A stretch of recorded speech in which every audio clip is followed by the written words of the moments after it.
On behalf of the EFDD, Mr Farage. I've been wondering why David Cameron's been slashing our armed forces, won't commit to 2%, is happy for us not to be able to defend our islands. I think Mr Juncker's given us the answer. We're going to do it at an EU level. We're going to have a European army. Now, when I raised this last year with the Deputy Prime Minister, Liberal Democrat Nick Clegg, he said it was a dangerous fantasy to even talk about an EU army.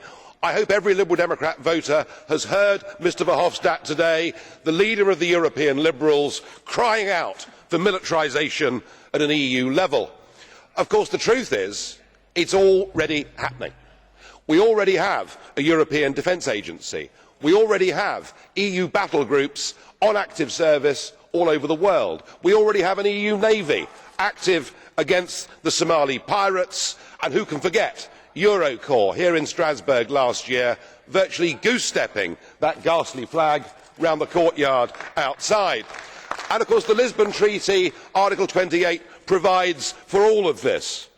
Tony Blair was right.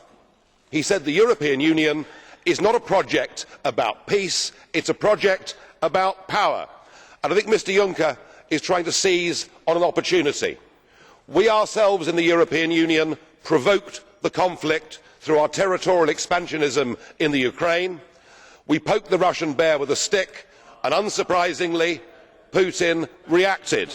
But this now is to be used as an opportunity to build a European army. And when? Mr Juncker, Mr Verhofstadt, I know that by heckling you increase your hits on YouTube, because otherwise nobody in Europe wants to listen to you, and the President really ought to let me speak.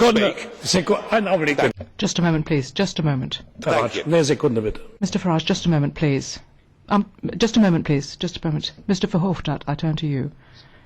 I have to ask you, please, to calm down. You may not like this speech, but we are Democrats and we listen to you too. So please do not interrupt.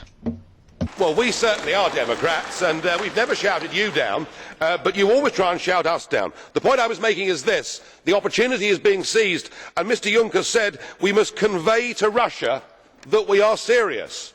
Who do you think you are kidding, Mr Juncker? We do not want any part of an EU army, and I doubt the rest of the peoples of Europe do either. Thank you. Well, it's a bit of fun. So, Herr Farage. Thank you, Mr Farage. You've exhausted your speaking time. We extended it even. Now, Mr Verhofstadt, we've brought him back to reason. However, ja gut, Vernunft ist immer eine Definition. Well, reason is a question of definition, I suppose. But anyway,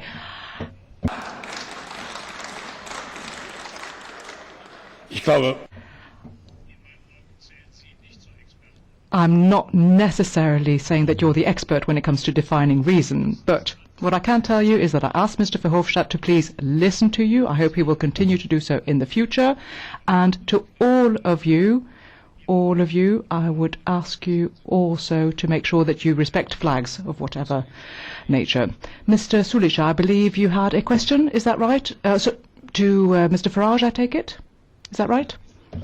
In fact, I would like to ask Mr Farage, what do you think that we should have to do, Mr Farage, when Russia, for example, is supporting with the most modern armaments, you know, the separatists?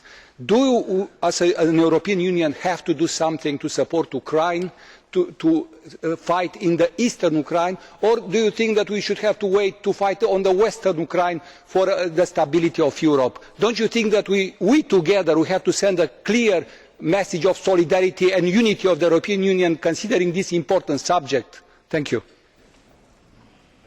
Speech. We, through our territorial ambitions, provoked the overthrow of an albeit corrupt but democratically elected leader in the Ukraine. We have provoked this crisis. Now the question you ask is, what do we do from here? I was in this chamber at the time when Libya was attacked. I heard the Liberals and the Greens screaming, frothing at the mouth, for us to bomb Libya, for us to become militarily involved because we believed that would make things better. My view, sir, is if you look at Afghanistan, if you look at Iraq, if you look at Libya and you look at the attempt to back the rebels in Syria, many of whom have now morphed into ISIS, we see that our recent foreign military interventions have made things worse, not better.